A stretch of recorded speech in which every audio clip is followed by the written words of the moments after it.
Nunca imaginé que el día más humillante de mi vida comenzaría con el sonido del teléfono a las 9 de la mañana de un jueves ordinario.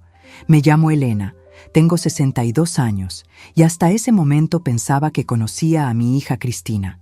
Llevaba 36 años siendo su madre. Estuve presente en cada momento importante de su vida. La crié sola después de que su padre falleciera cuando ella tenía apenas 12 años. Trabajé dobles turnos como enfermera durante años para darle educación universitaria. Nunca le faltó nada. Y ese jueves, mientras preparaba la masa para las croquetas que tanto le gustaban desde niña, ella me llamó para decirme algo que jamás olvidaré. Pero antes de continuar, asegúrese de ya estar suscrito al canal y escriba en los comentarios desde dónde está viendo este video. Nos encanta saber hasta dónde llegan nuestras historias. Su voz sonaba extraña, tensa, como si estuviera leyendo un guión que alguien más había escrito para ella. No hubo el usual «Hola mamá», cariñoso. No preguntó cómo estaba. Simplemente dijo que necesitaba hablar conmigo sobre el domingo. Yo sonreí, pensando que quería confirmar el menú o pedirme algún postre especial. Todos los domingos, durante los últimos 9 años, desde que nació Pablo, mi nieto, nos reuníamos para comer juntos. Era nuestra tradición sagrada, el momento de la semana que más esperaba. Pero entonces escuché las palabras que cambiarían todo. Cristina respiró profundo y dijo: «Mamá, este domingo, Javier y yo hemos hablado, y bueno, él prefiere que sea una comida solo para nosotros 3, una comida familiar íntima, ¿entiendes? Necesitamos tiempo a solas como núcleo familiar». Me quedé paralizada con el teléfono en la oreja, mirando las croquetas a medio formar sobre la encimera. No entendía qué significaba eso de núcleo familiar cuando yo era su madre, cuando había sido su único núcleo familiar durante 24 años antes de que Javier apareciera. Le pregunté si estaba todo bien, si había hecho algo que les molestara. Mi voz salió más pequeña de lo que hubiera querido, vulnerable. Cristina suspiró con impaciencia, ese tipo de suspiro que reservas para alguien que no entiende algo obvio. Me explicó que no era nada personal, que simplemente Javier sentía que necesitaban fortalecer su unidad familiar sin interferencias externas. Esas fueron sus palabras exactas, interferencias externas. Yo, que cambié sus pañales, que me desvelé con sus fiebres, que vendí las joyas de mi madre para pagarle la universidad, era ahora una interferencia externa. Intenté mantener la calma y le pregunté sobre Pablo, mi nieto de 9 años que me llamaba todos los días después del colegio para contarme sobre sus clases y sus amigos. Ella respondió con frialdad que Pablo estaría bien, que era parte de la decisión familiar. Noté que ni siquiera sonaba convencida de sus propias palabras, pero las estaba diciendo de todas formas. Le dije que entendía, aunque no entendía nada. Colgué el teléfono con manos temblorosas y me quedé mirando la cocina que había comenzado a preparar desde la noche anterior. 3 kilos de pollo para el guiso que le encantaba a Javier, las patatas ya peladas para las bravas que Pablo devoraba, la tarta de manzana enfriándose sobre la mesa porque Cristina siempre decía que nadie la hacía como yo. Durante las siguientes 72 horas intenté procesar lo que había pasado. Volví a escuchar mentalmente cada palabra de esa conversación, buscando algún matiz que se me hubiera escapado, alguna explicación lógica. No dormí bien ninguna de esas 3 noches. Me levantaba a las 3 de la madrugada y caminaba por el apartamento vacío, preguntándome qué había hecho mal, en qué momento me había convertido en un estorbo para mi propia hija. El sábado por la tarde terminé toda la comida. Sé que suena absurdo, pero no pude evitarlo. Mis manos trabajaban por costumbre, por amor, por esa necesidad maternal de alimentar que ninguna humillación parecía poder borrar. Preparé las croquetas, el guiso de pollo con almendras que llevaba 5 horas de cocción lenta, las patatas bravas con su salsa secreta, la ensalada con la vinagreta que a Cristina le gustaba. Envasé todo en recipientes herméticos, escribí en cada uno las instrucciones para calentar. El domingo por la mañana me arreglé con cuidado. Me puse mi mejor vestido azul marino, el que Cristina me había regalado el año anterior por mi cumpleaños. Me maquillé, me peiné, me puse los pendientes de perlas que habían sido de mi madre. Si iban a rechazarme, al menos me verían digna. Cargué todas las marmitas en el coche y conduje los 20 minutos hasta su casa en las afueras de Madrid. Llegué exactamente a las 12 del mediodía, como siempre hacía. Aparqué frente a su casa, esa casa adosada con jardín pequeño que yo había ayudado a pagar con 30.000 euros de mi jubilación hace 3 años. Podía ver movimiento dentro, sombras detrás de las cortinas. Sabía que estaban allí, probablemente esperando a ver qué haría yo. Bajé del coche, saqué las bolsas con toda la comida y caminé hasta la puerta. Toqué el timbre una vez. Javier abrió la puerta con esa sonrisa incómoda que la gente pone cuando sabe que está haciendo algo vergonzoso, pero ha decidido hacerlo de todas formas. No dijo nada. Yo tampoco. Simplemente le entregué las 4 bolsas pesadas, una por una. Él las recibió sin saber dónde mirar. Detrás de él pude ver a Cristina en el pasillo, abrazada a sí misma, con los ojos rojos. Durante un segundo, nuestras miradas se cruzaron. Vi algo parecido a la culpa en su rostro, pero no hizo ningún movimiento para acercarse, ningún gesto para detenerme. Pablo apareció corriendo desde la sala, gritando, ¡Abuela! Pero Javier lo detuvo con una mano en el hombro, diciéndole algo en voz baja que no alcancé a escuchar. Di media vuelta y caminé de regreso a mi coche. No corrí, no lloré, no supliqué. Cada paso que daba sentía como si estuviera dejando atrás una parte de mí misma en ese camino de entrada que había recorrido cientos de veces con alegría. Subí al coche, arranqué el motor y me alejé sin mirar atrás.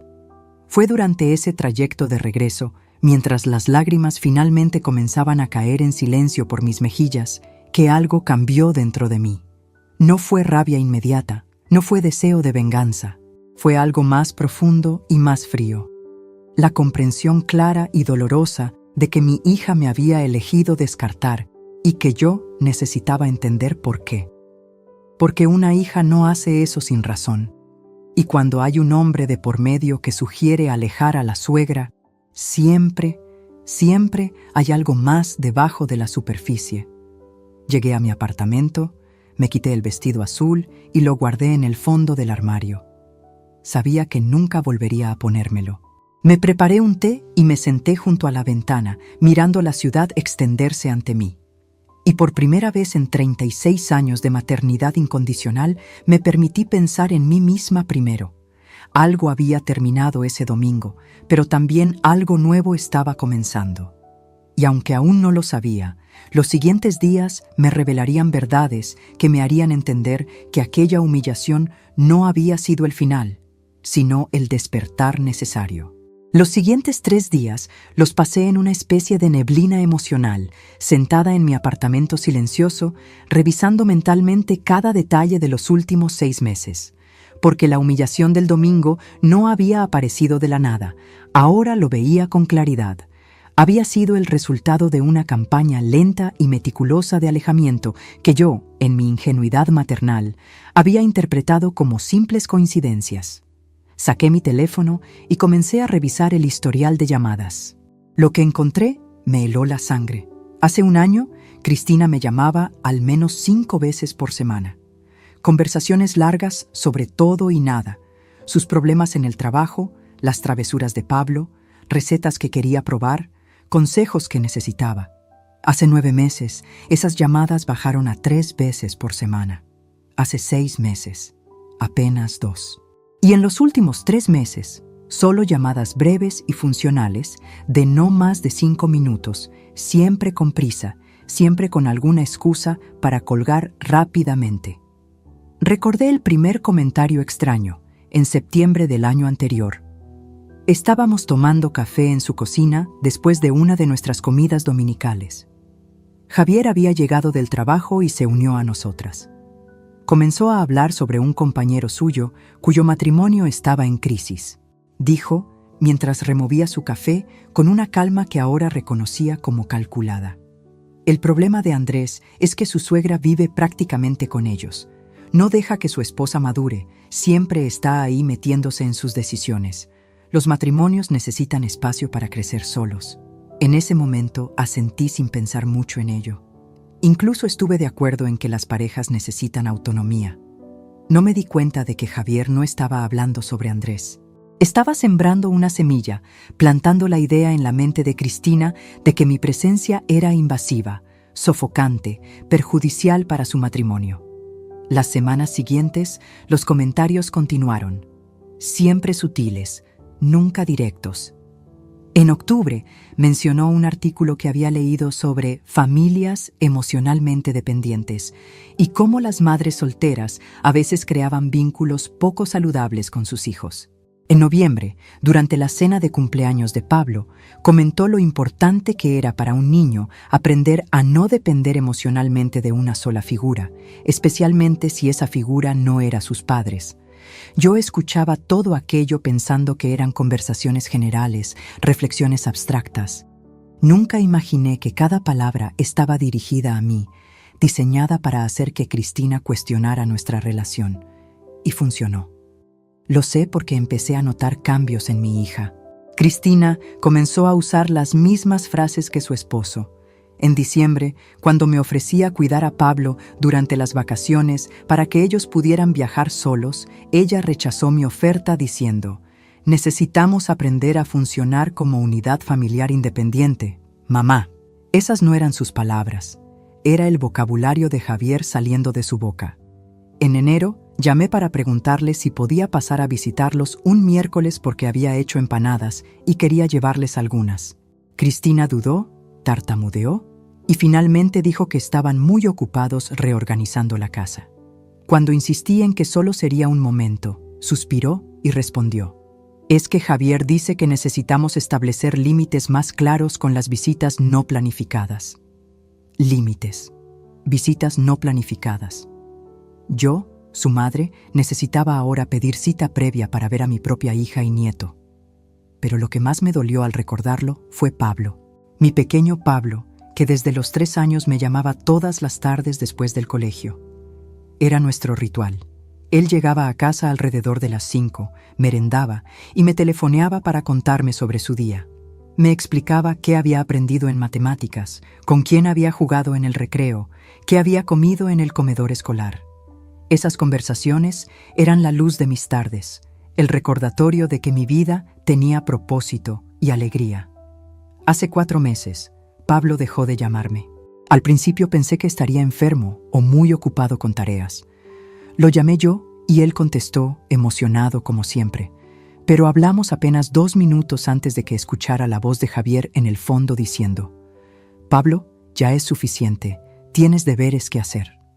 Cuando volví a llamar 2 días después, Cristina atendió el teléfono y me explicó, con voz tensa, que habían establecido nuevas reglas sobre el tiempo de pantalla y llamadas de Pablo, que necesitaba concentrarse más en sus estudios. Le pregunté si podía hablar con él solo un momento. Ella dijo que no era buen momento. Le pregunté cuándo sería buen momento. Respondió que ya me avisaría. Nunca lo hizo. Las llamadas diarias con mi nieto simplemente terminaron, reemplazadas por conversaciones breves y supervisadas una vez por semana, siempre con Cristina o Javier escuchando en segundo plano. Sentada en mi sofá ese lunes posterior a la humillación, abrí el cajón de mi mesita de noche y saqué las tarjetas que Pablo me había hecho durante años. Había decenas, dibujos con crayones, tarjetas del Día de la Madre, notas que decía: «Te quiero, abuela Elena». La última estaba fechada en octubre, hace 5 meses. Era un dibujo simple de los dos juntos, con un sol amarillo arriba y flores alrededor. Detrás había escrito con su letra infantil: «Eres la mejor abuela del mundo». Desde octubre no había recibido ninguna tarjeta más, ningún dibujo, ninguna de esas muestras espontáneas de afecto que antes llegaban cada pocas semanas.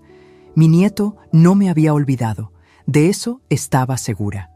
Lo estaban alejando de mí sistemáticamente. Revisé también mis mensajes de texto con Cristina. En marzo del año anterior, cuando todavía éramos cercanas, ella me enviaba fotos de Pablo constantemente. En el parque, haciendo los deberes, disfrazado para el carnaval del colegio. Mensajes largos contándome anécdotas divertidas.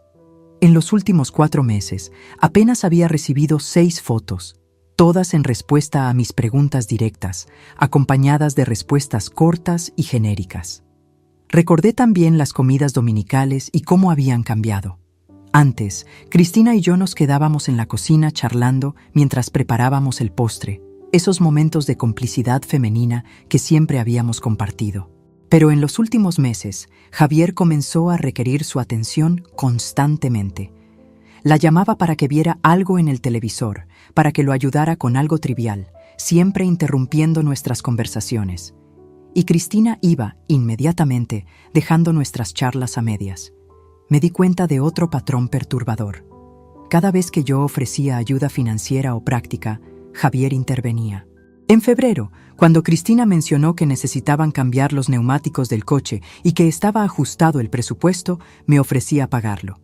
Antes de que ella respondiera, Javier dijo firmemente: «No es necesario, Elena. Somos adultos capaces de manejar nuestros gastos».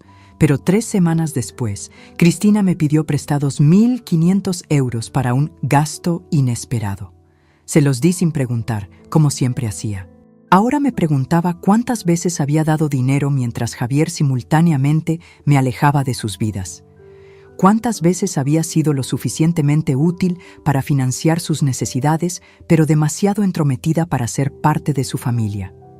El martes por la tarde, el tercer día después de la humillación, no pude más. Llamé a Silvia, mi amiga de hace 30 años, abogada especializada en derecho familiar. Nos conocimos cuando trabajábamos en el mismo hospital, ella en el departamento legal y yo como enfermera. Le conté todo: la llamada del jueves, la humillación del domingo, los meses de alejamiento progresivo. Silvia escuchó en silencio y luego dijo algo que cambió mi perspectiva completamente.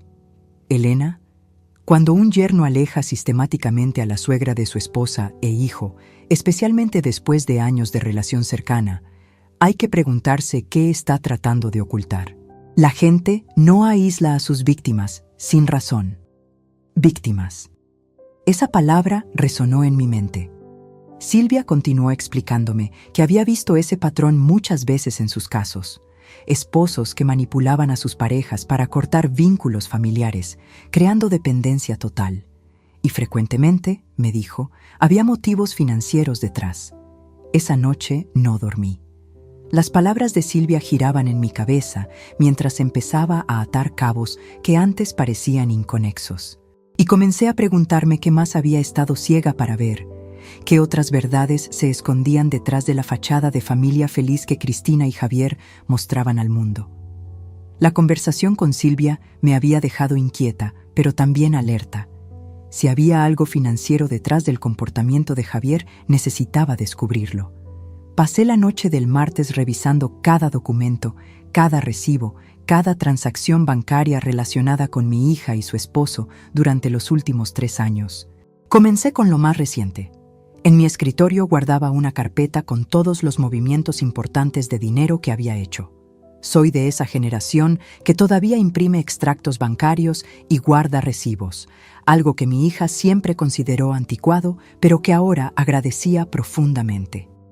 La primera transferencia grande había sido en marzo de 2023, hace casi 3 años. 15.000 euros que Cristina me pidió para una oportunidad de inversión que Javier había encontrado. Me explicó que su esposo tenía la posibilidad de ampliar su negocio de consultoría tecnológica, que era una apuesta segura, que me lo devolverían en 6 meses con intereses. Yo no dudé ni un segundo. Era mi hija, confiaba en ella completamente. Los 6 meses pasaron y el dinero nunca regresó. Cuando pregunté tímidamente por él, Cristina me dijo que la inversión había tenido algunos contratiempos, pero que pronto habría retorno. Yo no insistí. No quería parecer una de esas madres desconfiadas que cuestionan cada decisión de sus hijos adultos. En septiembre del mismo año, otra petición.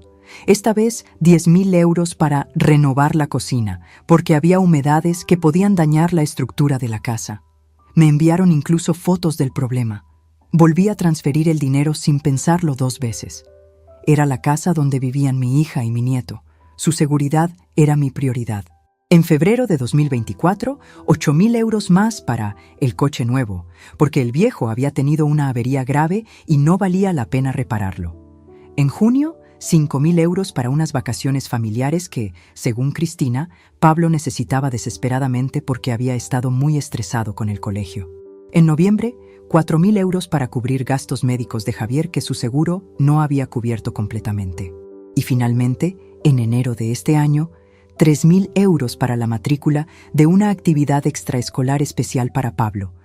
Sumé mentalmente todas las cantidades mientras mis manos temblaban sosteniendo los papeles. 45.000 euros en menos de 3 años. 45.000 euros que había entregado sin cuestionar, sin pedir contratos, sin establecer plazos de devolución, porque confiaba ciegamente en mi hija. Dinero que representaba una parte significativa de mi jubilación. Ahorros que había acumulado trabajando turnos dobles durante años como enfermera en el hospital. Llamé a Silvia nuevamente el miércoles por la mañana y le conté sobre las transferencias. Hubo un silencio largo al otro lado de la línea antes de que ella hablara. Me dijo que investigaría discretamente sobre la situación financiera de la empresa de Javier. Como abogada, tenía acceso a ciertos registros públicos que podían revelar información importante. Mientras esperaba noticias de Silvia, revisé otros documentos. Mi testamento, redactado hace 5 años después de un susto de salud que afortunadamente quedó en nada. En él dejaba mi apartamento de Madrid, valorado en aproximadamente 180.000 euros, y mi casa de campo en Toledo, tasada en 280.000 euros, a mi única hija Cristina. También especificaba que mis ahorros restantes, unos 50.000 euros en ese momento, serían para ella y para Pablo a partes iguales. La casa de Toledo era especialmente valiosa. La había heredado de mis padres y la habíamos usado durante años como refugio de fin de semana. Cristina había pasado allí todos sus veranos de infancia. Pablo había dado sus primeros pasos en ese jardín con árboles centenarios. Tenía un valor sentimental incalculable, pero también económico considerable. Estaba ubicada en una zona que se había revalorizado mucho en la última década. Recordé entonces una conversación específica del año anterior. Javier había mencionado casualmente durante una comida que conocía a un inversor interesado en propiedades rurales cerca de Toledo, que estaban pagando precios extraordinarios. Sugirió que yo considerara vender, que a mi edad mantener 2 propiedades era complicado, que el dinero líquido sería más práctico. Yo rechacé la idea inmediatamente porque esa casa contenía demasiados recuerdos familiares. Ahora veía esa conversación bajo una luz completamente diferente. No había sido un consejo desinteresado. Había sido un tanteo, una forma de evaluar mi disposición a deshacerme de un activo valioso. El jueves por la tarde, Silvia llegó a mi apartamento con una carpeta llena de documentos. Su expresión seria me advirtió que las noticias no serían buenas. Nos sentamos en mi mesa de comedor y ella desplegó los papeles frente a mí. La empresa de consultoría tecnológica de Javier estaba en problemas financieros graves. Según los registros mercantiles que Silvia había conseguido, la compañía había reportado pérdidas consecutivas durante los últimos 2 años. Tenía deudas acumuladas con varios proveedores y había recibido múltiples requerimientos de pago. En diciembre pasado, apenas 2 meses atrás, habían ejecutado un embargo preventivo sobre las cuentas bancarias de la empresa. Silvia señaló otro documento particularmente revelador. Javier había solicitado 3 préstamos personales diferentes en el último año y medio, todos rechazados debido a su situación crediticia deteriorada. Estaba, en términos simples, financieramente arruinado. Todo comenzó a encajar con una claridad dolorosa y nauseabunda. Los 45.000 euros que yo había prestado no habían ido a inversiones prometedoras, ni renovaciones de cocina, ni vacaciones familiares. Habían sido usados para tapar agujeros financieros, para mantener a flote un negocio fallido, para mantener las apariencias de una prosperidad que no existía. Y mi alejamiento sistemático de la familia no había sido casual. Silvia me explicó algo que yo jamás había considerado. Al distanciarme emocionalmente de Cristina, Javier había logrado que yo no hiciera preguntas incómodas sobre el dinero. Una madre cercana habría preguntado por los resultados de esas inversiones, habría querido ver la cocina renovada, habría indagado sobre el progreso del negocio, pero una madre apartada, dolida, insegura sobre su lugar en la familia, solo entregaba el dinero y se retiraba silenciosamente.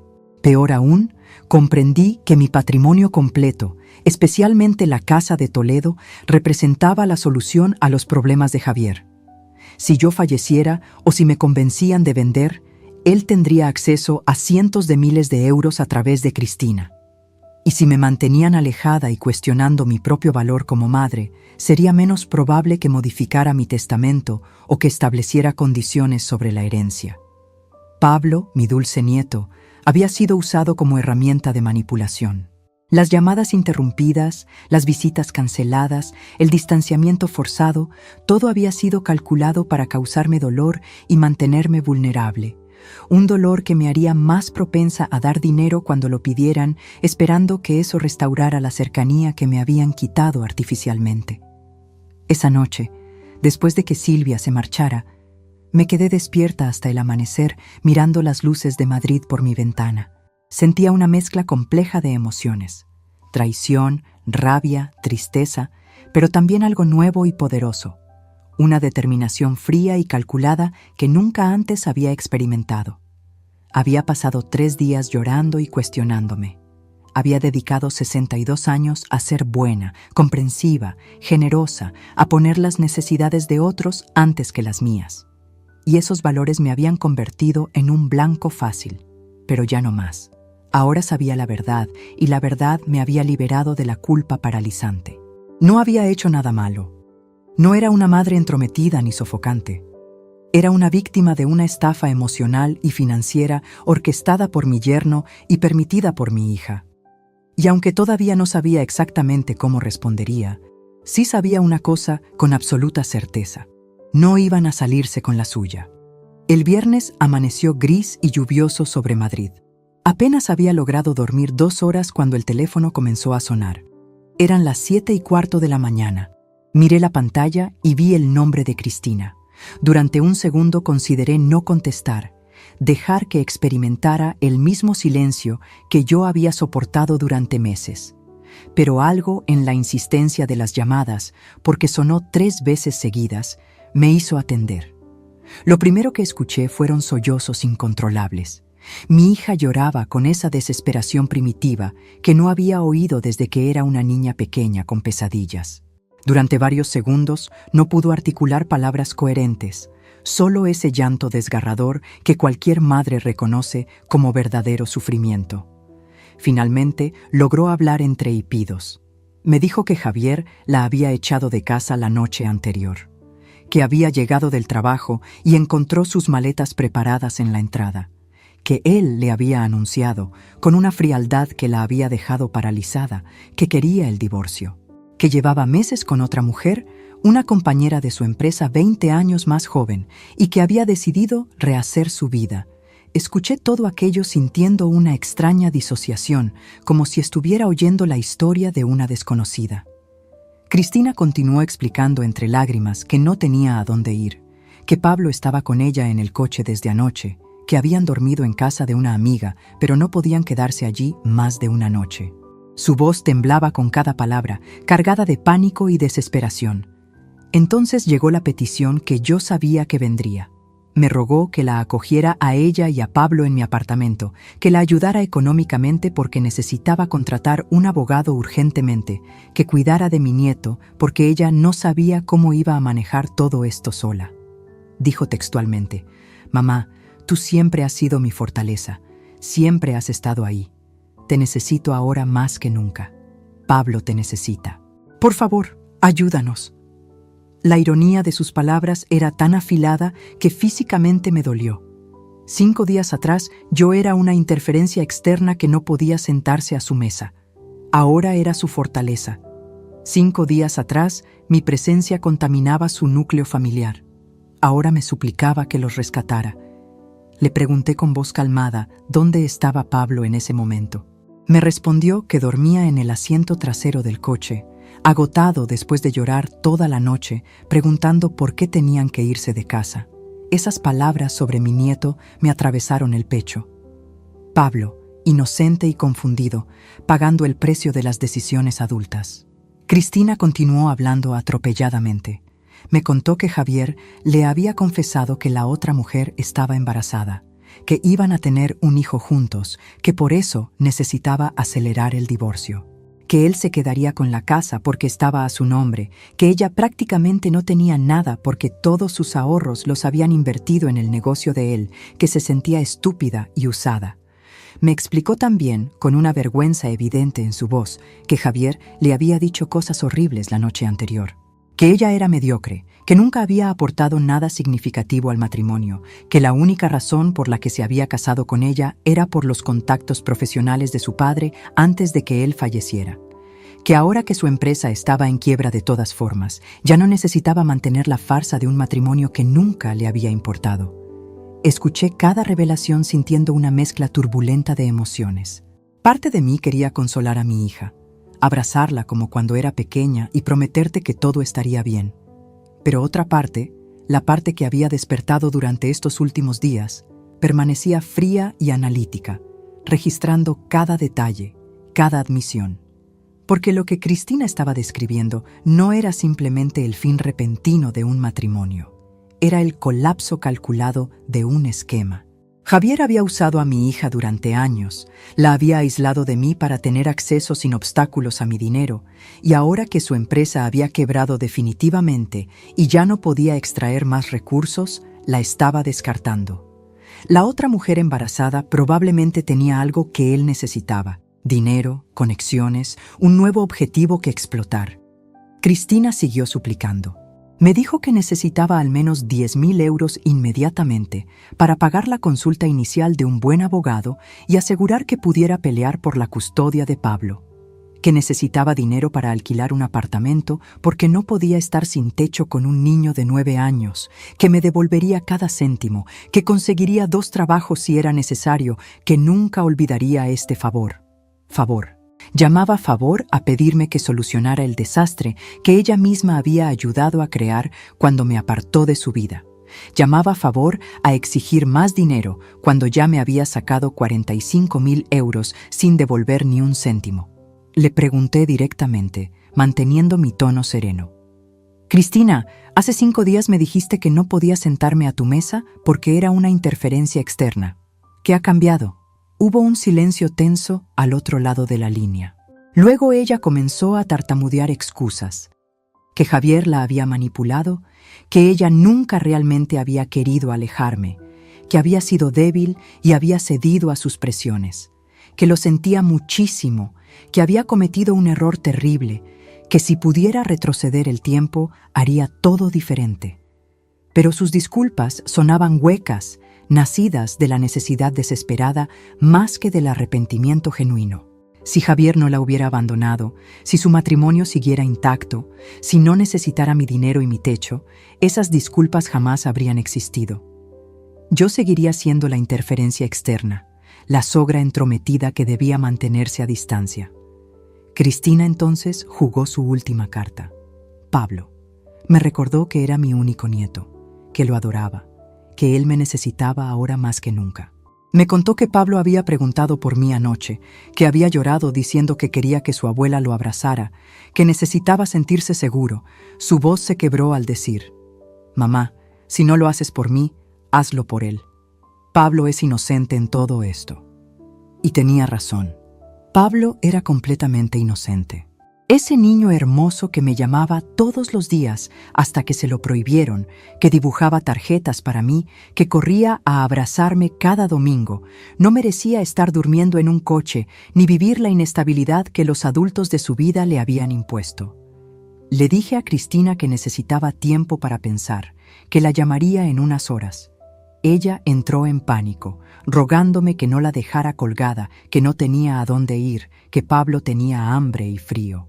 Repetí firmemente que la llamaría pronto y colgué el teléfono. Me quedé sentada en el borde de mi cama, mirando la lluvia golpear contra la ventana.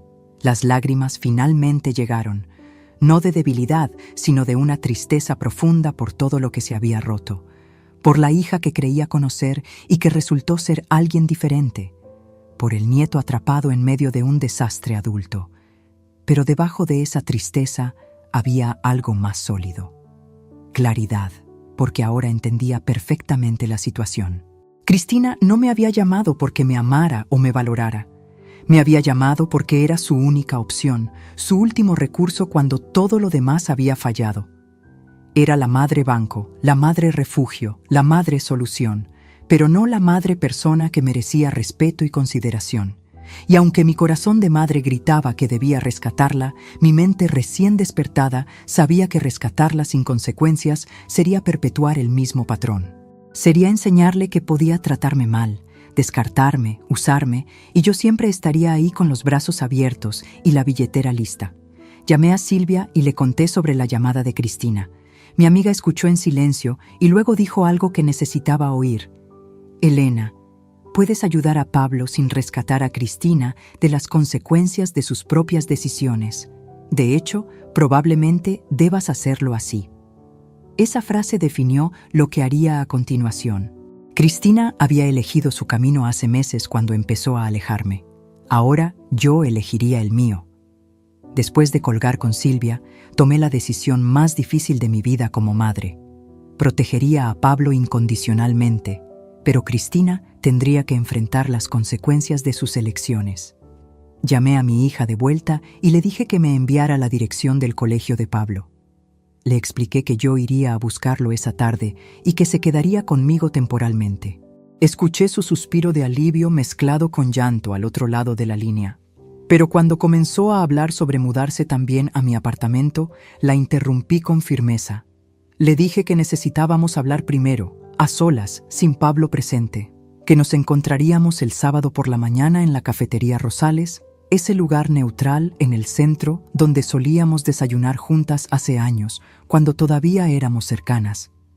Su voz tembló al preguntar qué pasaría con ella esa noche. Le respondí que tendría que arreglárselas por sí misma, que era una mujer adulta de 36 años. Esa tarde a las 4:30 estuve esperando fuera del Colegio San Andrés. Había coordinado previamente con la directora, explicándole la situación familiar, y ella había accedido a entregarme al niño, dado que yo estaba registrada como contacto de emergencia desde siempre. Cuando Pablo salió y me vio, su rostro se iluminó de una forma que me partió el corazón. Corrió hacia mí y se lanzó a mis brazos, aferrándose con una fuerza que hablaba de todo el miedo y confusión que había experimentado. No lloró, pero sentí cómo temblaba contra mi pecho. Le acaricié el cabello y le susurré que todo estaría bien, que se quedaría conmigo unos días, que estaba seguro. Durante el camino a mi apartamento, Pablo permaneció callado, mirando por la ventana del coche. Solo cuando entramos a mi casa y cerré la puerta detrás de nosotros, finalmente habló. Me preguntó con voz pequeña si sus papás se iban a divorciar, si había sido culpa suya, si yo también lo iba a abandonar. Me arrodillé frente a él. Tomé su carita entre mis manos y le aseguré que nada de esto era su culpa, que los problemas entre adultos nunca son responsabilidad de los niños. Le prometí que yo jamás lo abandonaría, que sin importar lo que pasara entre su madre y yo, él siempre sería mi nieto amado y tendría un lugar seguro conmigo. Vi el alivio inundar sus ojos mientras asentía lentamente. Esa noche preparé su cena favorita, pasta con salsa de tomate casera que tanto le gustaba. Lo ayudé con sus deberes escolares, vimos juntos una película y lo arropé en la habitación de invitados que había sido su refugio desde que era bebé. Antes de apagar la luz, me abrazó fuerte y susurró: «Te extrañé mucho, abuela. No entendía por qué ya no me llamabas». Le expliqué suavemente que había sido complicado, pero que ahora estaríamos juntos de nuevo.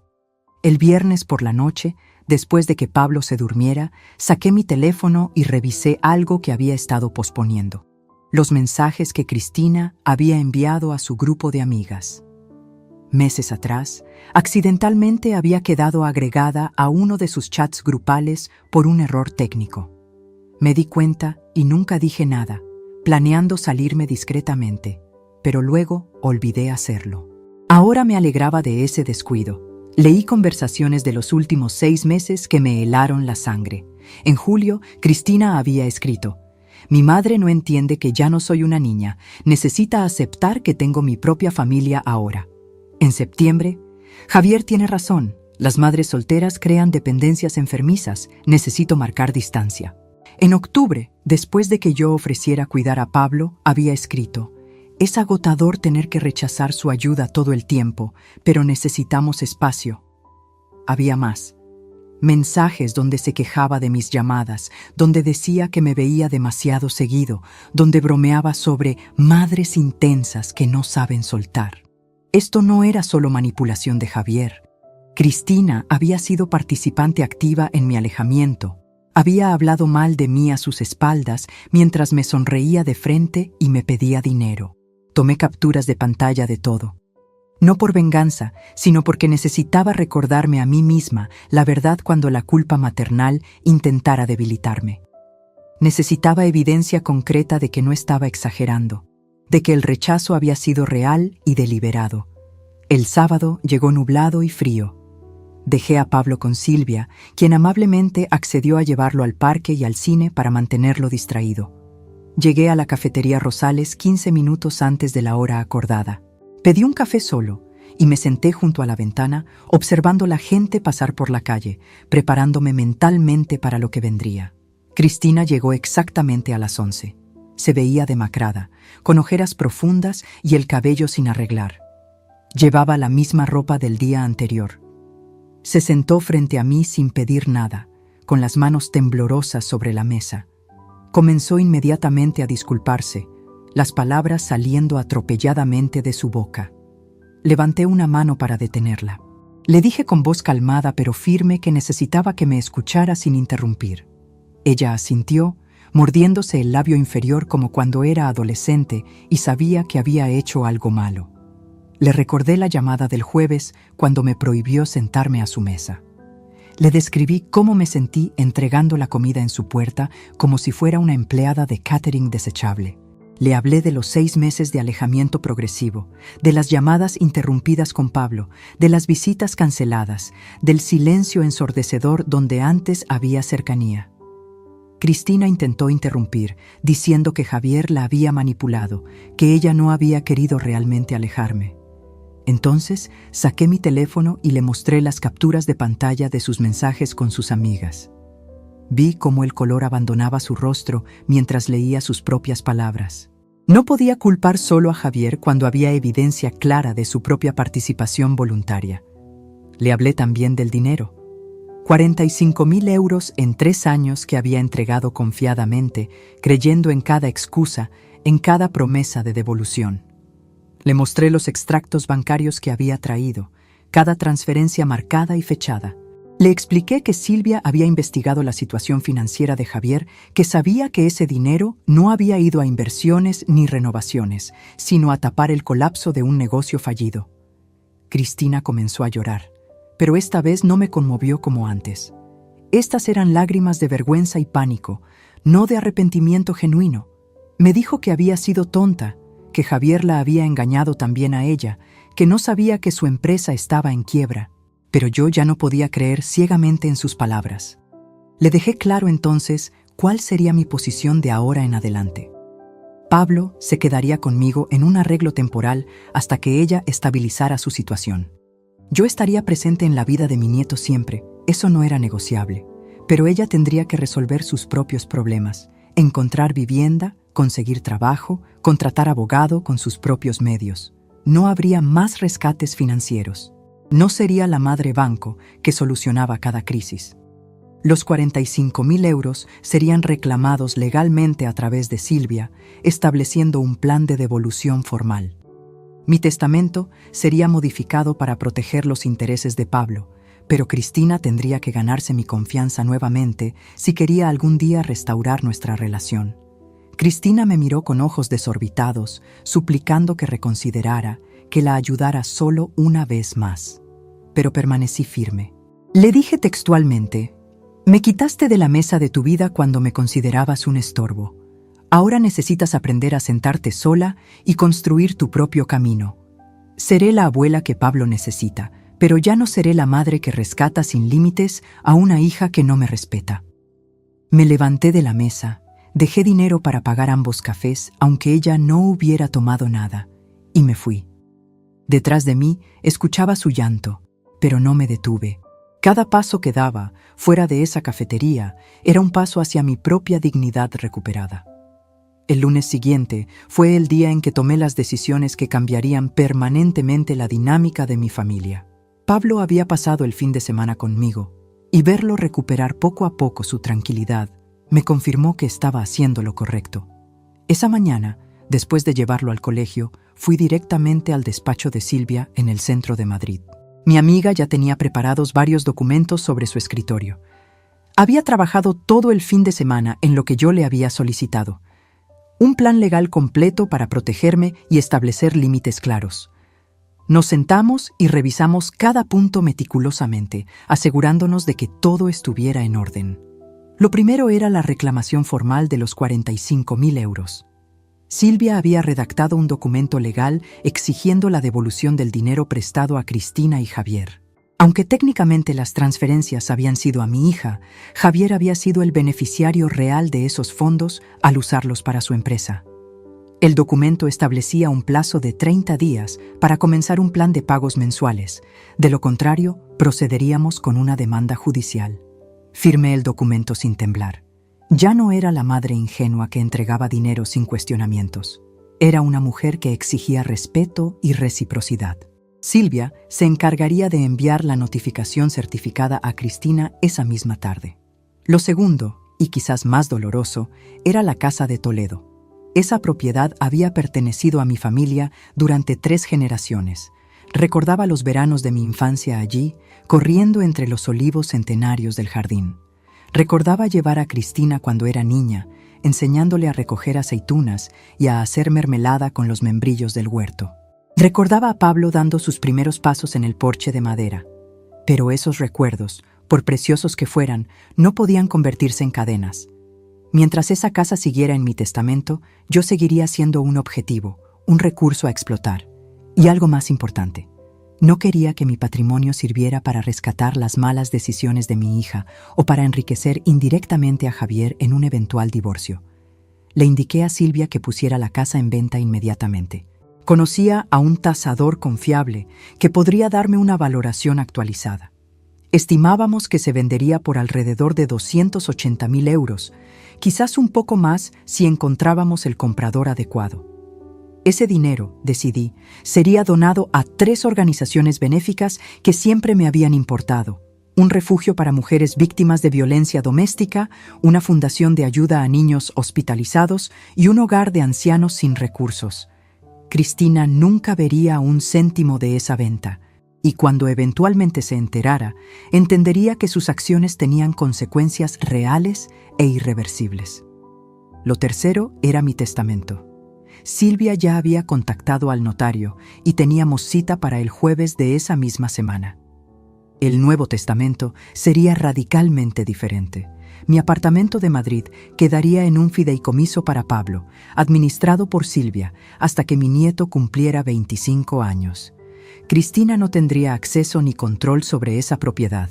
Mis ahorros restantes, aproximadamente 50.000 euros después de los préstamos nunca devueltos, se dividirían de la siguiente manera: 30.000 para Pablo en un fondo educativo que solo podría usar para universidad o formación profesional, y 20.000 para Cristina, pero con una condición escrita: solo los recibiría si había devuelto completamente los 45.000 euros prestados.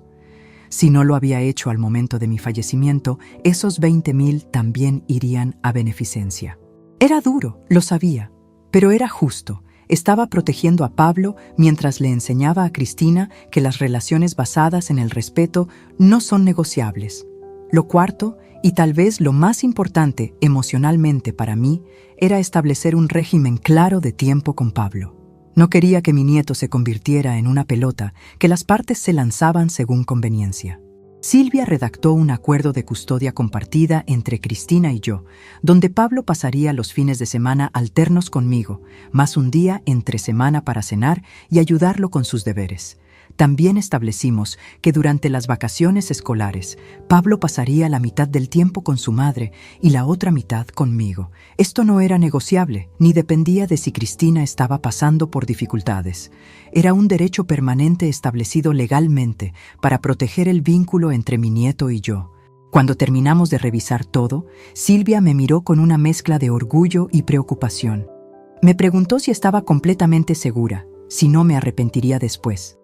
Le respondí con una certeza que sorprendió incluso a mí misma. Llevaba 62 años siendo la persona que cedía, que perdonaba sin condiciones, que ponía las necesidades de otros antes que su propia dignidad. Era hora de cambiar eso. Esa tarde, Silvia llamó a Cristina para informarle oficialmente de todas las decisiones. Yo escuché la conversación por altavoz, sentada en el otro lado del escritorio. La reacción de mi hija fue exactamente lo que esperaba. Shock inicial seguido de súplicas desesperadas. Cuando Silvia mencionó la reclamación de los 45.000 euros, Cristina gritó que eso era imposible, que no tenía ese dinero, que la dejaría en la calle. Silvia respondió con frialdad profesional que esa debería haber sido una consideración antes de aceptar préstamos sin intención real de devolverlos. Cuando mencionó la venta de la casa de Toledo, escuché a Cristina romper en llanto incontrolable. Esa casa había sido su herencia garantizada, su red de seguridad. Ahora se evaporaba frente a sus ojos. Intentó apelar a los recuerdos familiares, a todo lo que esa propiedad significaba. Pero Silvia simplemente le informó que la decisión era final e irrevocable. Lo del Nuevo Testamento provocó un silencio largo. Luego Cristina preguntó con voz rota si realmente la estaba desheredando. Silvia aclaró que no completamente, pero que los términos habían cambiado para reflejar la nueva realidad de su relación, que las herencias no son derechos automáticos, sino consecuencias de relaciones construidas con respeto mutuo. Finalmente, cuando Silvia explicó el régimen de custodia con Pablo, Cristina intentó objetar. Dijo que ella era la madre, que tenía derechos exclusivos sobre su hijo. Silvia le recordó gentilmente que yo era la abuela que había estado presente toda la vida de Pablo, que tenía derechos legales de visita y que, dado el estado actual de inestabilidad de Cristina, un juez probablemente favorecería este arreglo. Más valía aceptarlo voluntariamente que pelear una batalla legal que perdería mientras gastaba dinero que no tenía en abogados. Cristina pidió hablar conmigo directamente. Silvia me miró y yo negué con la cabeza. Mi amiga le informó que yo no estaba disponible para esa conversación, que toda comunicación pasaría a través de ella hasta nuevo aviso. Esto provocó más llanto, más súplicas, pero mantuvimos la línea. Era necesario establecer esa distancia para evitar manipulaciones emocionales. Esa noche, después de recoger a Pablo del colegio y mientras él hacía sus deberes en la mesa de la cocina, recibí varios mensajes de texto de Cristina. Docenas de ellos, alternando entre disculpas desesperadas, acusaciones de crueldad y súplicas de reconsideración. Los leí todos, pero no respondí ninguno. Un mensaje en particular me llamó la atención. Decía: «Mamá, me estás castigando por errores que cometí bajo manipulación. ¿Dónde está tu compasión? ¿Dónde está el perdón que siempre predicaste?». Esa pregunta reveló que Cristina todavía no entendía. Esto no era castigo ni venganza. Era consecuencia natural. Era el restablecimiento de límites que debía haber impuesto hace años. Era yo finalmente valorándome lo suficiente como para exigir el respeto que merecía. Le respondí un único mensaje, el único que enviaría.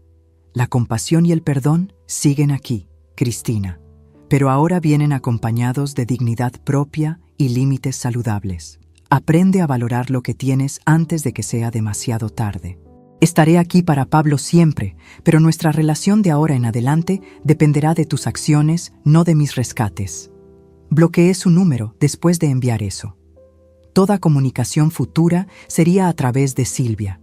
Era hora de que Cristina enfrentara su realidad sin tener mi red de seguridad perpetua debajo.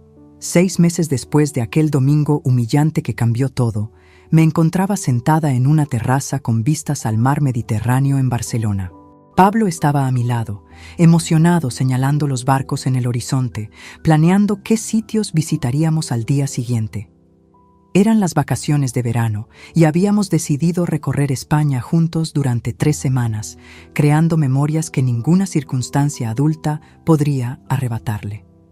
La casa de Toledo se había vendido finalmente en abril por 295.000 euros, 15.000 más de lo estimado inicialmente. Un matrimonio joven con 2 hijos la había comprado, enamorados del jardín y de la historia que esas paredes contenían. Firmé la escritura de venta sin lágrimas. Los recuerdos hermosos permanecían intactos en mi mente, pero la propiedad física ya no me ataba a un pasado que necesitaba soltar. El dinero fue distribuido exactamente como había planeado. 100.000 euros para el refugio de mujeres maltratadas, que con esos fondos pudieron ampliar sus instalaciones y ayudar a 20 familias más. 100.000 para la Fundación de Niños Hospitalizados, que renovaron completamente la sala de oncología pediátrica. 95.000 para el hogar de ancianos, que finalmente pudo contratar más personal de enfermería y mejorar la calidad de vida de sus residentes. Cada donación llevaba una placa pequeña que decía: en nombre de las segundas oportunidades y la dignidad recuperada. No incluí mi nombre completo, solo mis iniciales. No buscaba reconocimiento público, sino cerrar un ciclo de mi vida de forma significativa. Cristina se enteró de la venta cuando ya era demasiado tarde para impedirla. Según me contó Silvia, había aparecido en su oficina fuera de sí, exigiendo explicaciones, amenazando con acciones legales que ambas sabíamos no tenía fundamento para emprender. Cuando comprendió que el dinero ya estaba donado, que no había forma de recuperarlo, que su herencia garantizada se había convertido en ayuda para desconocidos, salió del despacho sin decir palabra. No volví a saber de ella durante 2 semanas. Luego Silvia me informó que había aceptado finalmente el acuerdo de custodia de Pablo y el plan de devolución de los 45.000 euros. Pagaría 500 euros mensuales durante los próximos 7 años y medio. Era una cantidad que la obligaría a administrarse cuidadosamente, pero no tan alta que la hundiera. Justicia, no crueldad. La vida de Cristina durante estos 6 meses había sido exactamente lo que necesitaba experimentar. Realidad sin colchones. Consiguió trabajo como administrativa en una empresa de logística, con un salario modesto que apenas cubría un apartamento pequeño de 2 habitaciones en las afueras. Nada parecido a la casa con jardín que había tenido, pero suficiente. Tuvo que aprender a cocinar con presupuesto limitado, a usar transporte público porque no podía permitirse mantener un coche, a decir no a gastos innecesarios. Tuvo que llevar a Pablo al colegio cada mañana antes de ir a trabajar, recogerlo por las tardes, ayudarlo con deberes mientras preparaba la cena, bañarlo y acostarlo antes de colapsar exhausta. Todo lo que millones de madres solteras hacen diariamente sin red de apoyo, ella ahora lo experimentaba en carne propia. Pablo me contaba en nuestras cenas semanales de los miércoles cómo era la vida con su madre. No se quejaba, los niños tienen una capacidad admirable de adaptarse, pero yo leía entre líneas. Cristina estaba constantemente estresada, agotada, luchando por mantenerse a flote. El divorcio con Javier seguía su curso legal complicado, lleno de peleas por bienes que apenas existían. Javier, según supe, efectivamente estaba con esa mujer embarazada, pero su empresa finalmente había quebrado oficialmente en marzo. Ahora trabajaba como empleado para otra compañía, ganando una fracción de lo que antes presumía. La paternidad inminente y las deudas acumuladas lo habían convertido en una sombra del hombre arrogante que había manipulado a mi hija. Parte de mí sentía una satisfacción oscura viendo su caída, pero principalmente sentía indiferencia. Javier ya no ocupaba espacio en mis pensamientos. Era irrelevante para mi nueva vida. Mi relación con Pablo, en cambio, florecía como nunca antes. Los fines de semana alternos que pasaba conmigo se habían convertido en su refugio favorito. Cocinábamos juntos, leíamos, visitábamos museos, íbamos al cine, caminábamos por el retiro alimentando a los patos. Recuperamos nuestras llamadas diarias después del colegio, esos 15 minutos donde me contaba todo con la confianza que solo un nieto tiene con su abuela. Le había explicado con honestidad apropiada para su edad lo que había sucedido. Que su madre y yo habíamos tenido problemas serios, que los adultos a veces cometen errores, pero que yo siempre estaría presente para él. Pablo lo aceptó con esa sabiduría infantil que a veces supera la adulta. Me dijo una tarde: «Abuela, mi mamá está triste mucho tiempo ahora, pero cuando hablo de ti se pone más triste. ¿Tú la perdonarás algún día?». Le respondí con cuidado: «El perdón no significa que todo vuelva a ser como antes, Pablo. Significa soltar el dolor para poder seguir adelante. Yo he perdonado a tu mamá, pero nuestra relación ha cambiado. Y eso está bien. Las personas crecemos y cambiamos, y nuestras relaciones también. En cuanto a mi propia vida, estos 6 meses habían sido de redescubrimiento personal. Me inscribí en clases de pintura, algo que siempre quise hacer, pero nunca tuve tiempo. Descubrí que tenía facilidad para los paisajes acuarela. Me uní a un club de lectura donde conocí a otras mujeres de mi edad con historias fascinantes. Comencé a hacer voluntariado 2 tardes por semana en el hogar de ancianos que había recibido mi donación. Compartir tiempo con personas que vivían sus últimos años me dio perspectiva sobre lo que realmente importa. No el dinero ni las posesiones, sino las relaciones auténticas y la paz interior. Viajé sola por primera vez en mi vida adulta. Pasé un fin de semana en Lisboa, otro en San Sebastián, descubriendo que disfrutaba enormemente mi propia compañía. No necesitaba estar constantemente disponible para otros para sentir que mi vida tenía valor. El cambio más profundo, sin embargo, fue interno. Ya no me despertaba con esa ansiedad de no ser suficiente, de no hacer suficiente.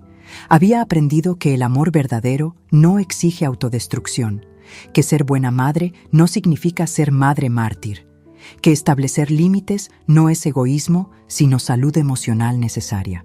En mayo, durante una de las entregas de Pablo, Cristina y yo nos vimos brevemente. Fue la primera vez cara a cara desde aquel encuentro en la cafetería. Ella se veía diferente, más delgada, con algunas canas asomando que antes teñía religiosamente, líneas de cansancio marcando su rostro, pero también había algo distinto en sus ojos.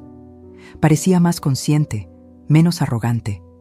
Me miró durante un largo momento y luego dijo simplemente: «Gracias por cuidar tan bien de Pablo y lo siento, sé que es insuficiente, pero lo siento de verdad». No elaboró más, no hizo excusas.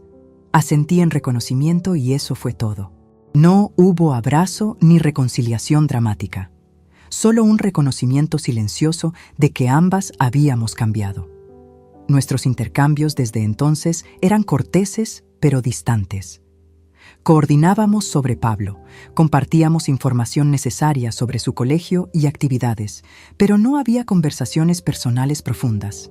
Ella no me llamaba para contarme sus problemas, ni yo me ofrecía a resolverlos. Era una relación funcional entre 2 mujeres vinculadas por un niño al que ambas amaban. A veces, en la quietud de la noche, me preguntaba si algún día Cristina y yo recuperaríamos cercanía genuina. No lo sabía. Quizás con años de esfuerzo consistente de su parte, de demostraciones sostenidas de cambio real, podríamos reconstruir algo.